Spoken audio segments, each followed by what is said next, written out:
Amis lecteurs, amis téléspectateurs, amis du Congo, nous voici à notre magazine Actu Hebdo. Actu Hebdo, pour cette semaine, nous avons épinglé les faits suivants. 1. Le conclave du rassemblement qui a eu lieu à Kinshasa et qui a pris un certain nombre de décisions, dont un carton jaune à M. Joseph Kabila et très bientôt un carton rouge pour le 19 décembre. Deuxième point, la décision du gouvernement belge de réduire le nombre de mois de visa pour ceux qui ont un passeport diplomatique de la RD Congo. Et élément suivant, la réplique du gouvernement de Kinshasa.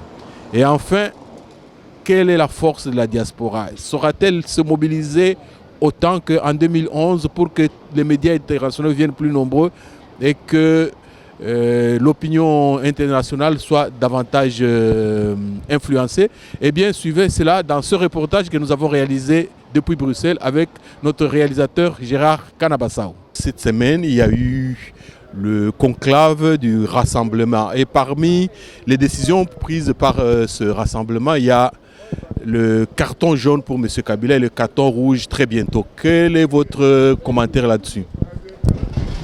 Je sais que le carton jaune a été donné à M. Kabila. Le carton jaune, ça signifie tout simplement un avertissement. Il doit savoir que la date du 19 décembre, c'est la date de son départ.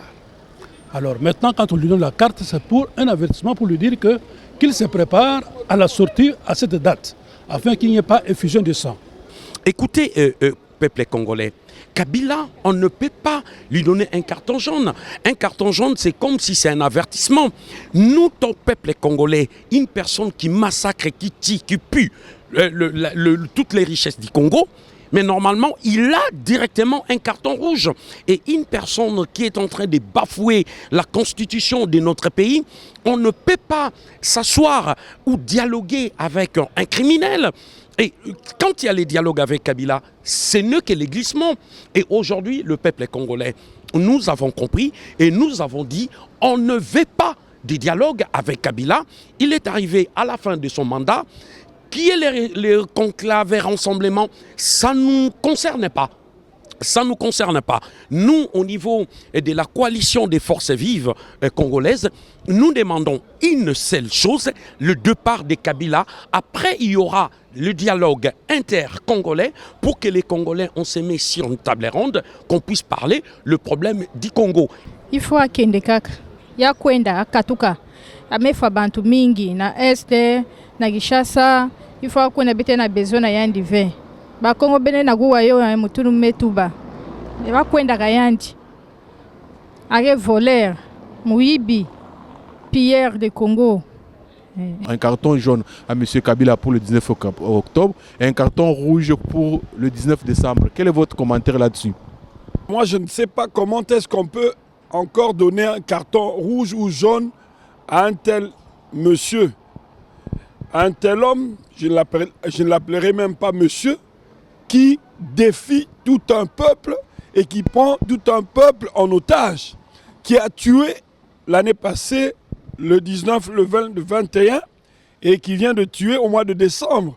Moi, je ne vois pas comment est-ce qu'on peut donner un carton. Il faut chasser simplement un homme comme ça. Point très, nous devons prendre nos dispositions parce qu'il a fait des déclarations de guerre. La Cour constitutionnelle, ça c'est une déclaration de guerre. Il a fait des déclarations au niveau en Ouganda et ainsi de suite. Mova Sakanya l'a dit et l'a martelé qu'il ne peut pas aller à la retraite à l'âge à une quarantaine d'années. Donc c'est clair. Donc c'est un homme qu'il faut chasser parce qu'il a pris le pouvoir par la force. Il faut le chasser par la force. C'est comme ça. Nous, la coalition des forces vives congolaises, nous disons carton rouge pour M. Kabila, puisque depuis la date du 19 septembre, il est devenu hors constitutionnel, il est devenu hors mandat. Donc effectivement, je comprends que certains puissent prétendre encore qu'il y a une démocratie et croire encore à cette démocratie qui a été qui n'a jamais été mise en place, mais qui fait un semblant d'être appliquée. Je comprends. Mais nous, au niveau de la coalition des forces vives, nous avons mis un carton rouge dès le 19 septembre. Donc Kabila a été en fin de mandat et déjà hors président, il n'est plus président de la République démocratique du Congo. Donc nous n'attendrons pas jusqu'au 19 décembre, voire le lendemain, le 20 décembre, pour le demander de quitter le pays. C'est maintenant et immédiatement qu'il doit quitter ce pays. Mais tout ça appartient. Nous avons bien un leader d'opinion. Nous avons un grave effet. Nous avons bien un chichi. Nous avons un dialogue. Ce dialogue est simbité à la région de Maloba, banana, combattant. Ils ont un daku, banana fâché, papa il est aux gens papa habité na ok naïe. Mais you mango dans moni fait des routes ya papa, il m'aurait pété vertige. Donc je boule ngana pouvoir à se maintenir en force. Il y a un papa région d'idéologie à banana, abi soulèvement populaire, le peuple doit se prendre en charge. Carton jaune ou rouge ou quoi, c'est déjà bonne chose. C'est ça le souci Nabiso. Kabila. La minute aussi besoin Kabila. Le carton jaune et rouge qui attendent M. Kabila. Votre commentaire? Non, c'est dans l'ordre des choses, quoi. Donc il y avait déjà ce fameux préavis qu'on lui avait averti que le temps est fini maintenant.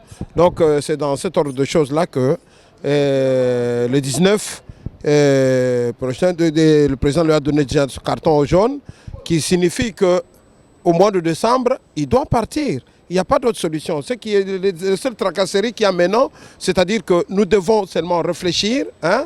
On est en train de réfléchir pour prendre ce nouveau dialogue, le véritable dialogue qui doit avoir lieu, parce qu'il y aura ce vide-là qui va avoir lieu. Donc à la fin... Le dialogue avec ou sans Kabila? Non, non, sans Kabila, c'est fini. Il a eu tout son temps, il a puisé tout ce qu'il avait à faire. C'est fini, c'est sans lui.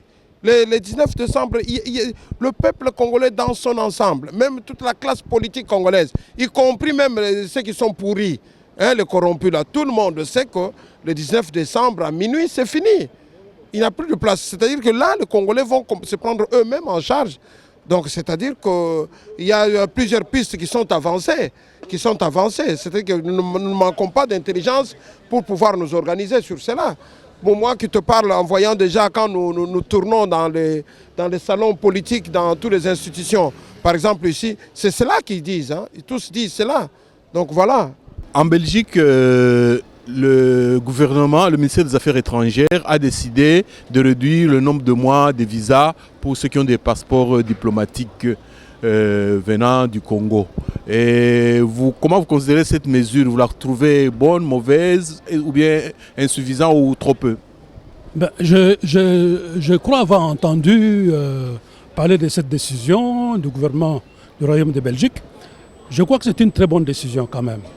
Parce que 6 mois, jusqu'à ce que la situation de M. Kabila se régularise, il faudra qu'il continue à refaire, à renouveler leur passeport diplomatique. Lorsque viendra la date du 19 décembre, si M. Kabila est toujours en fonction, leurs cartes ne seront plus valables, en ce qu'ils devront quitter ce pays. Et je voudrais aussi encourager le Royaume de Belgique d'en appeler à toute la communauté européenne, afin qu'ils puissent faire la même chose pour les diplomates congolais qui sont à l'étranger. Voilà mon point de vue. Mais mon commentaire est simple et facile. Il n'y a pas que la Belgique aujourd'hui qui sanctionne l'État congolais. Il y a les États-Unis d'Amérique. Hier, on a organisé une grande manifestation devant l'ambassade des États-Unis pour soutenir et encourager l'État américain de sanctionner encore plus Kabila parce qu'il est arrivé à la fin. Même le gouvernement français aussi, ils ont sanctionné Kabila parce qu'ils ont dit comment se fait-il que Kabila ne veut pas respecter la résolution 2277 qui était adoptée et était mise en application à partir du 30 septembre et le 30 mars 2016. Aujourd'hui, l'État congolais a signé le document pour le mettre en place. Arrivé le 19 septembre 2016, comme la loi, la constitution congolaise dit, que les scrutins électoraux devaient être prononcés 3 mois avant les élections. Et le 19 septembre, qu'est son avis? Un coup de théâtre, il n'y a pas d'élection. Kabila, la CENI, la commission électorale indépendante, il nous dit il faut encore 2 ans. Dans quel pays du monde un président qui arrive à la fin de son mandat et il dit oui, il faut lui donner encore 2 ans, qui vont les faire au Rwanda ou en Ouganda, au Burundi et pas en RDC. Kabila doit partir, doit dégager sans commission et sans préavis à partir de maintenant. On n'a plus besoin de lui. Pour vous, c'est bien, c'est peu, c'est beaucoup, ou bien on peut faire mieux? Il y aurait bien Sambu Nabo. Il y aurait bien Sambu Nabo, Sambu Bomen Salaba crime kuna il faut boire s'y mettre yo. Hein? Il y aurait bien Sambo Tina makambu ya Bomen Salaba Bomen kufa bantu mingi. Il y aurait bien Sambu Nabo. Madame, la Belgique a décidé de diminuer le nombre de mois de visa pour ceux qui ont un passeport diplomatique venant du Congo. Quel est votre commentaire là-dessus? Écoutez, mon commentaire, il va être très simple. Hein. On vit ici en Europe, en Belgique pour certains, en France pour nous autres. On sait plus ou moins comment marche la mentalité européenne. Donc la mentalité européenne n'aime pas qu'on touche à ses biens. Donc aujourd'hui, Kabila a touché aux biens de ces Européens et ils réagissent. Mais en contrepartie, ces Européens réagissent aussi par rapport à la pression que nous, dans la diaspora, nous mettons.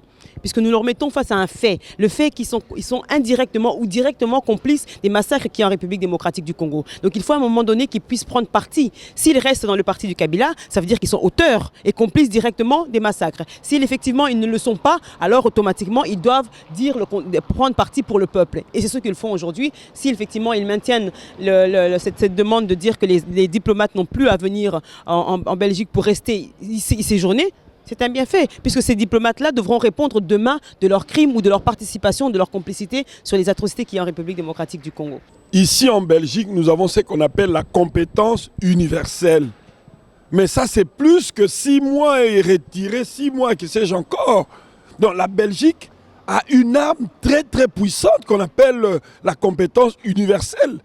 La Belgique peut connaître de tous les crimes commis dans n'importe quel coin de la planète, surtout au Congo. Et surtout qu'il y a tous ces Congolais qui ont l'habitude de venir ici, on les arrête. Et puis comme le Congo et la Belgique ont signé, ratifié le statut de Rome, on les envoie à la Cour pénale internationale ou carrément on les arrête ici parce qu'il y a la compétence universelle.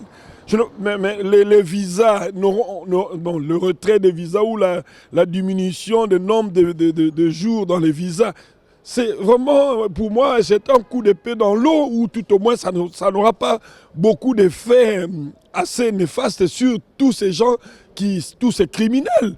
Il faut pour des grands mots, il faut prendre des grandes solutions pour des grands mots. C'est ça justement. Il faut vraiment taper de la bonne manière pour que ces gens ressentent quelque chose. Que de retirer 6 mois dans leur visage. Oui, ça peut avoir un effet, mais un véritable effet qui va chicoter ces gens, qui va vraiment cogner ces gens, c'est les arrêter et les emprisonner ou les envoyer à la Cour pénale internationale. Voilà, c'est tout ce que je peux dire. Belgique a eu décision que 6 mois, il y a un visa pour un diplomate congolais, pas plus. Yo le Bénin. Belgique a eu 6 mois pour un visa et un diplomate congolais. C'est déjà une bonne chose déjà. Ils ont une bonne pas maintenant. Tinda Bango, Didier Reynders.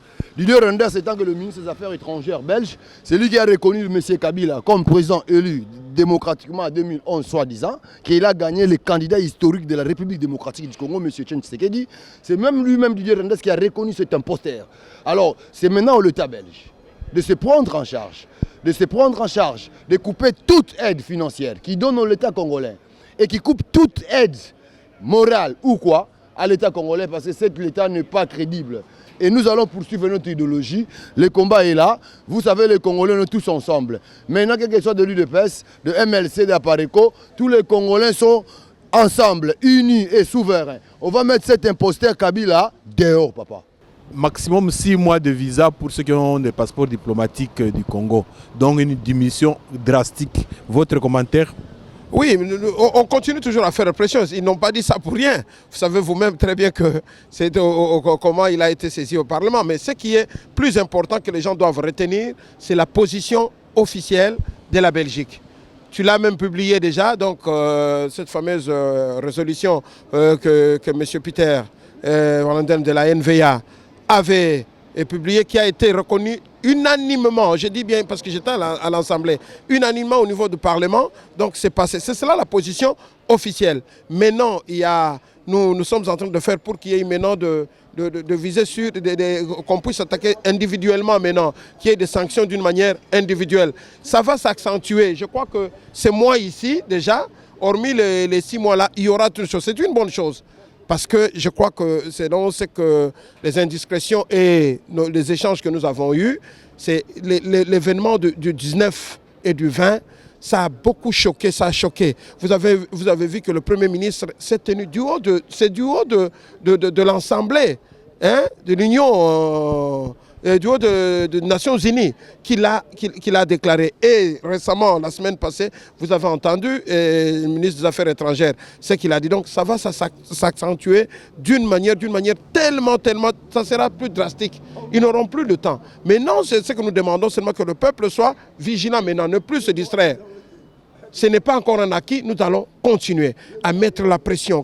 Il n'y a pas question de se dire et de l'extérieur, le blanc, ils écoutent. Non, ils ont écouté cette fois-ci. C'est à nous maintenant de continuer cette pression jusqu'à la fin. Et le 19 décembre, ça va être la fin. Comme on dit souvent, la réponse du berger à la bergère, le gouvernement congolais a dit il y aura une mesure de rétorsion. Qu'est-ce que vous en pensez? Mais qui va perdre? Dans cette situation particulière, qui va perdre?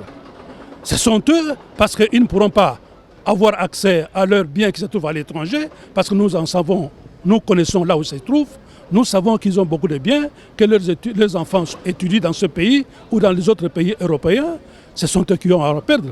Le peuple congolais qui se trouve déjà dans le pays, à Kinshasa, comme dans les provinces, combien de fois ils veulent venir en Europe? Ils ne veulent pas venir en Europe. Ce sont les membres du gouvernement, ce sont des membres de leur famille qui ont toujours voulu venir à l'étranger. Mais ce sont eux qui auront à perdre, ce n'est pas la population. Et donc d'après vous, c'est juste une gesticulation politicienne? C'est une manœuvre politique, c'est un chantage tout simplement pour faire croire qu'ils pourront faire la même chose. Mais qu'est-ce que les Européens, les Américains ont à voir avec Kinshasa? S'ils veulent rentrer dans leur pays, ils vont rentrer calmement, tranquillement. Sambu de botina, sambu pisa ba visa de botina, ben vanda kuna botakanga ben akwenda na justice, ben mefa bantu mingi. Mais le gouvernement congolais a dit qu'il y aura mesure de rétorsion. Vous nous faites ça, nous vous ferons cela. Et comment vous analysez cela? Vous savez, est-ce qu'aujourd'hui, vraiment, ce gouvernement qui se prétend être un gouvernement a la force ou a le pouvoir ou a même les moyens de pouvoir mettre en application cela? Nous savons que la personne qui parle au nom de ce gouvernement a souvent dit des âneries qui ne sont même pas dignes d'un enfant de 5 ans. Donc pour moi, le répondant du gouvernement, que nous ne considérons pas, puisque c'est un gouvernement illégitime, de par le fait que son président est illégitime, n'a aucune teneur. N'a aucune teneur du tout. C'est demain, nous qui prendrons ce pouvoir, qui rétablirons la démocratie en République démocratique du Congo, qui pourront à ce moment-là dire oui, quels sont les accords que nous pouvons avoir avec l'Occident, avec la Belgique, avec la France, avec les Américains, puisque ce sera un des accords et des échanges de bons procédés économiques, de bons procédés sociaux et voire culturels, puisqu'aujourd'hui la République démocratique du Congo est un des deuxièmes pays francophones du monde. Donc nous savons que la francophonie est un aspect important pour la politique européenne. Pour finir, juste un petit aspect que peut-être que les gens n'ont pas pensé, c'est que ce gouvernement, quand il donne ce genre de directive, ce n'est pas pour punir directement les Belges. C'est plutôt pour punir la communauté congolaise, puisque qui utilise en majorité la Bruxelles Airlines, ce sont les Congolais qui viennent voir leur famille, qui viennent soutenir leur famille, qui viennent faire leurs affaires. Donc c'est une fois de plus une façon de couper les ponts entre la famille de la diaspora et la famille du Congo. Mais que prépare-t-il derrière cela? Est-ce qu'ils veulent tuer nos frères une fois de plus sans que nous puissions voir ou que nous puissions les aider? Donc réfléchissons à cela. Mais il y a réciprocité quand un gouvernement représente effectivement l'État. Donc il y a l'État, un État de droit, c'est-à-dire l'État dans le vrai sens du mot. Mais chez nous au Congo, il n'y a pas un État dans le vrai sens du mot. Parce que quand on parle de l'État, on voit le gouvernement, on voit le territoire, on voit la population. Mais ce gouvernement-là, qui tue la population, qui massacre la population, qui commet des crimes odieux, des crimes contre l'humanité, des crimes de génocide. On l'a vu le 19 septembre, ce qu'ils ont commis là-bas, ce sont des crimes contre l'humanité, des crimes de guerre. Je ne vois pas comment est-ce qu'on peut, avec ça, chercher des faux fouillants. Mais non, ce gouvernement doit partir, c'est un gouvernement irresponsable. La réciprocité ne peut jouer que quand on a affaire à des gens sérieux. Mais quand vous avez affaire à un bandit, quand vous avez affaire à un groupe de bandits, je ne vois pas comment est-ce que vous pouvez utiliser des mots doux vis-à-vis d'un bandit. Vous voyez un bandit qui entre chez vous à la maison, qui a une arme à la main, et vous commencez à négocier avec ce bandit. Non, il faut aussi chercher à utiliser la légitime défense pour entrer. Donc la réciprocité, moi, à mon sens, ça n'a pas de sens. Peut-être qu'ils se connaissent eux-mêmes en faisant ce genre de trucs. Bon, moi, ça me laisse un peu perplexe. Le gouvernement congolais, il a dit qu'il y aura des mesures de rétorsion. Vous nous faites ça, nous vous faisons cela. Et qu'est-ce que vous en pensez? Mais ça, c'est la bonne blague. Hein? La bonne blague, qu'est-ce qu'ils vont faire? Dis-moi, qu'est-ce qu'ils vont faire? Parce que tels qu'ils sont là, ils ont toujours envie de venir ici. De prendre des billets, venir ici pour cacher des choses ici. Vous voyez? Mais je te rappelle, quand ils disent cela, je te donne l'exemple du ministre de la Justice lui-même, Tambou Mwamba. Il est ici, il n'est même pas domicilié à Kinshasa. Il est domicilié ici. Femmes et enfants sont ici. Mais il est ministre là-bas au Congo. Il est belge. Il est ici. À Uccle. Vous comprenez? Donc ils sont en train de raconter, ils disent ça. Et qu'est-ce qu'ils vont faire à la Belgique? Hein? C'est les Belges qui les aident dans tout ça. Qu'est-ce qu'ils vont faire? Hein? Donc voilà. La dernière question en 2 phases, c'est à propos de la fin du 2e et dernier mandat de M. Kabila. En 2011, quand il y a eu le hold-up électoral, on a vu beaucoup de Congolais dans la rue. Maintenant, il y a encore la fin du mandat.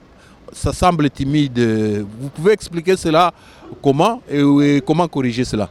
Écoutez, je voudrais faire un point. M. Kabila a fait 2 mandats. On pourrait même dire 3. Quand il a assumé l'intérim de son père, là, bon, nous n'en comptons pas, mais il a fait 2 mandats qui sont pratiquement légaux.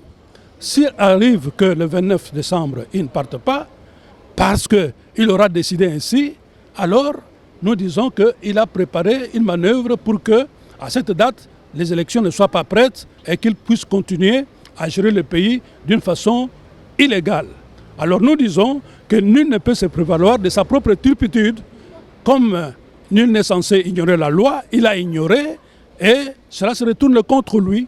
Le 19 décembre, il doit déposer son mandat et le peuple sera en mesure de constituer un comité provisoire pour organiser les élections. Voilà mon point de vue. Là, les Congolais, nous sommes debout, nous sommes déterminés. Vous savez, ce n'est pas la masse qui compte. On a vu les cas où, vous l'avez dit, les rassemblements, et quand ils ont quitté Bruxelles, les conclaves, ils sont partis à Kinshasa. Ils ont fait un meeting, il y avait plus de 5 millions de personnes à l'extérieur à Kinshasa. Mais ce n'est pas ça qui a fait partir Kabila. Mais aujourd'hui, nous, peuple congolais, nous continuons à nous battre.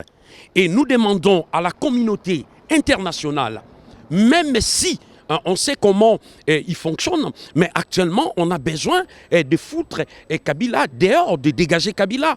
Nous, ce qu'on demande, malgré la leçon qu'on a tirée, ce n'est pas seulement de 2011, la première leçon, c'était en 2006.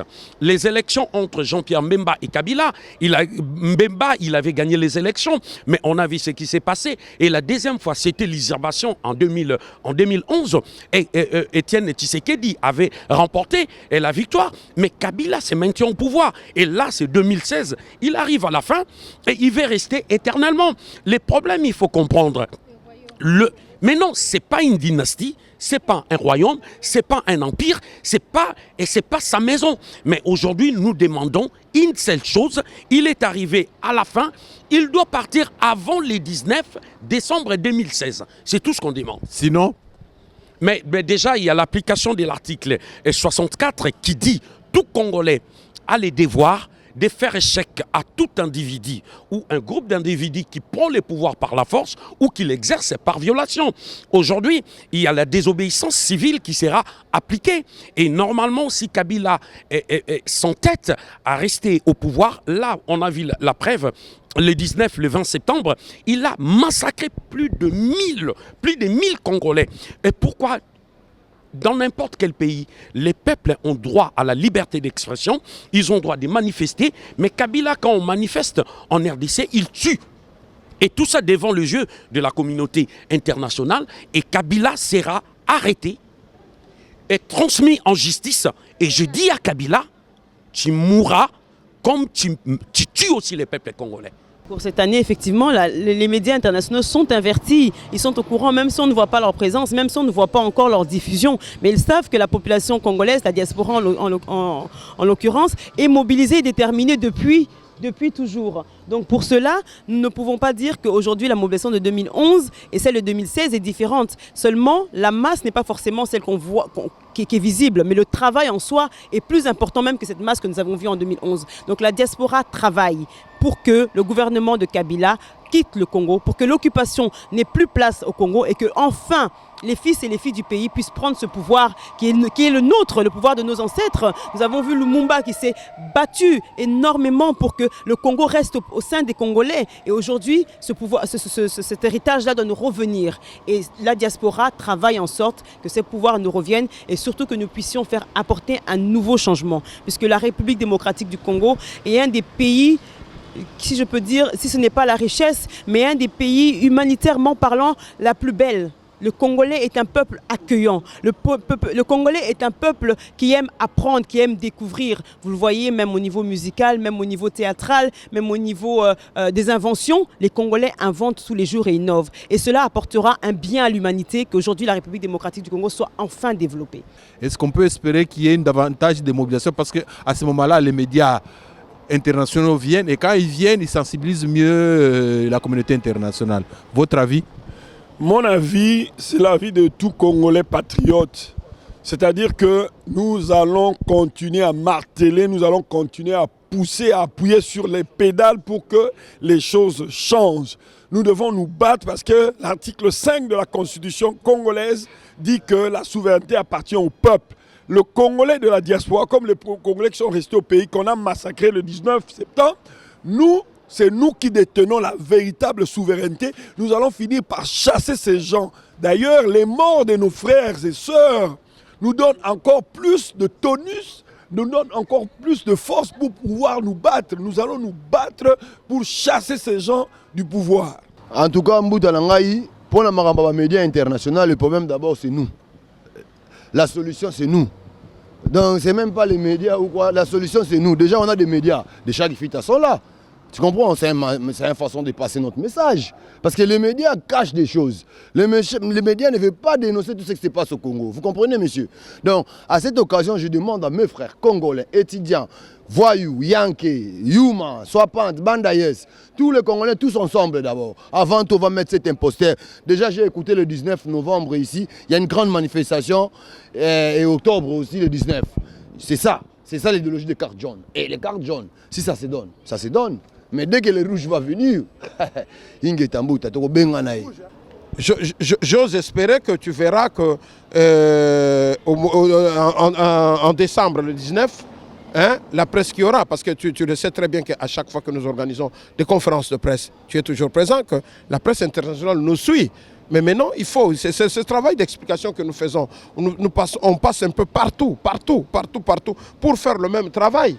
Vous voyez, donc ne vous en faites pas, ils sont sensibilisés, ils viendront, ils vont venir. Le problème, c'est seulement ces gens se disperser par-ci, par-là, écoutant ceux qui font des mensonges et qui promettaient des choses qui ne... Mais maintenant, ils savent où, ils savent qui appelle, qui lance l'appel et où est-ce qu'ils peuvent venir. Ils savent cela. Donc ce n'est pas un problème.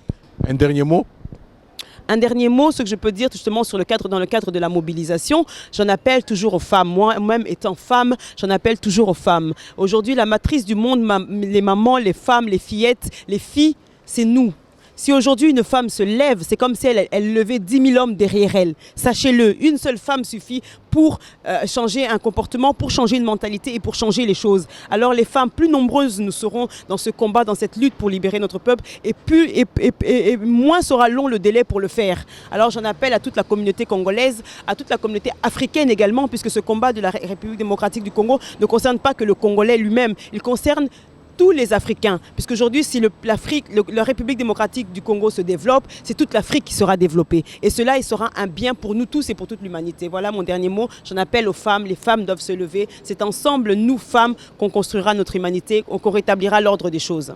Vraiment, les Congolais tous ensemble, hein, pour mettre fin à cette dictature. On doit d'abord oublier le problème des élections parce que l'imposteur est là et il va être là. Ils ont déjà privé notre élection en 2011. Vous imaginez cet imposteur de Kabila, il peut gagner M. Tchon Tshisekedi aux élections en 2011? Non, jamais. Incroyable. Un dernier mot par rapport à tout ça? Oui, bon, nous disons toujours que nous sommes debout. Comme j'ai toujours dit, que c'est en ce moment maintenant que l'hymne national doit prendre à toute son importance. Debout, Congolais. Vous êtes là, vous ne pouvez pas vous attarder. Moi, ce qui m'importe plus, c'est ceux qui sont à Kinshasa. comme on a donné le carton jaune, mettez-vous, allez en route. Il va tuer, c'est bien. Il va tuer, terminer tous les gens. Vous allez dire, ah mais vous êtes là, vous nous le dites. Mon frère, si vous ne vous sacrifiez pas, il n'y aura pas cette délivrance-là.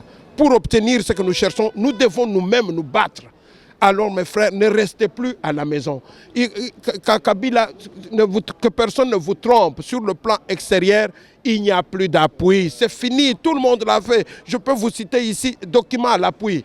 Que ce soit les Américains, que ce soit tout le monde. Bientôt, le problème va être même d'ailleurs au premier conseil, le Conseil des Nations Unies, qui aura le Conseil de sécurité qui aura lieu. Le cas Congo sera posé. La Belgique va poser le problème. C'est que le travail s'est fait. Mes frères, ne restez pas à la maison. Bande konangai, boti kalate. Soki bino bo bundeli mboka na bino te, mutu mususu akobundela bino azalite. Et ce comme na tangwana. Ba oyo, bande kona biso ba Congolais ba ko zalana na oyo bazana na Kabila likolo ya mbongo. Ba yeba ke na tango ya Mobutu elekaki totikaki. Muze Kabila ye salami babaluki makambo etiki. Metangu oyo peuple ya tango oyo azali su ya tango wana te. Mutu moko kotikala te. Neti bango bazana ya kokota na bandako pona koboma bato, e bino pe bo bandako yeba bandako bisika bango bafandi. Bisika ya bandako na bango bafandi. Bato nyonso tu wana o ba ko collaborer wana nanena boyeba na bandako na bango bazali. Po musala yango pe biso awa na poto toko sala. Bako zana ne sika ya kopema lisusu te na yebisi bino. Surtout o nyonso bazali awa na beji bako zana na pa ya kopema te. Voilà, c'est pourquoi je profite de l'occasion, parce que vous êtes là, que samedi le 15, à partir de 11h30, au club de presse de l'Union européenne, il y a présentation d'un grand livre sur la crise congolaise. Donc dans ce livre-là, l'auteur par Gaël Mbumba. Donc il est en train de parler de perspectives, il a donné des solutions, comment nous devons nous sortir de cette crise qui est là. Donc j'invite beaucoup tous les mélomanes, tous ceux qui aiment bien lire, tous les Congolais, de venir. Nous devons réfléchir ensemble. C'est vrai, nous devons marcher, mais nous devons aussi nous asseoir, réfléchir, discuter, échanger. Donc samedi 15 octobre 2016, à partir de 11h30 du matin, 11h30 du matin au club de presse, c'est au numéro 95, la rue Froissart. À 1160, c'est au Dergem, à Bruxelles, donc à Bruxelles. Voilà, donc rond-point Schumann, c'est cela la référence. Donc club de presse, c'est le livre de Gaël Mbumba, la crise congolaise. Donc il faut venir, ne manquez pas. Samedi à 10h. Amis lecteurs, amis téléspectateurs, amis du Congo, c'était Actu Hebdo de cette semaine. Actu Hebdo de cette semaine. Vous avez vu les thèmes que nous avons annoncés. Nous vous remercions beaucoup de nous avoir accueillis chez vous. Nous, c'est Cheikh Fita à la présentation et Gérard Kanabassao. Et il reste près de 75 jours pour qu'il y ait changement à RD Congo. Nous serons chez vous régulièrement, une fois par semaine. Encore une fois, merci et à la semaine prochaine.